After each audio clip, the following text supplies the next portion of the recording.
Government ஒரு ஜியோ கொண்டு வராங்க. என்ன கொண்டு வராங்க? 200 HP 400 450 தாண்டும் போது ஆந்திராவிலே நம்மளுக்கு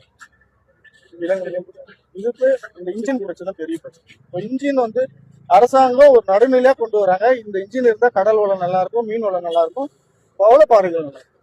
நீங்க கவர்மெண்ட் ஜியோ மீறி அதிவேக இன்ஜினை வச்சு மீன் பிடிக்கும்போது கட்டுமரக்காரனும் பாதிக்கப்படுறான், சிறு தொழில் பாதிக்கும். இந்த பிரச்சனை சென்னையில மட்டும் இல்ல, இது எல்லாம் தான் இன்ஸ்பெக்ஷன் பண்ணிட்டு இருக்கு.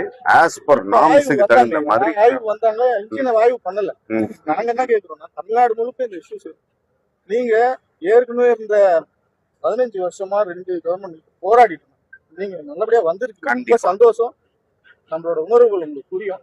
ஆனால் இந்த மக்களை காப்பாற்ற கடமை உங்ககிட்ட ஒரு தகப்பன்ற முறையில உங்களுக்கு கண்டிப்பாங்க. நீங்க இந்த சிறு தொழிலையும் இந்த மீனவ மக்களையும் காப்பாற்றணும்.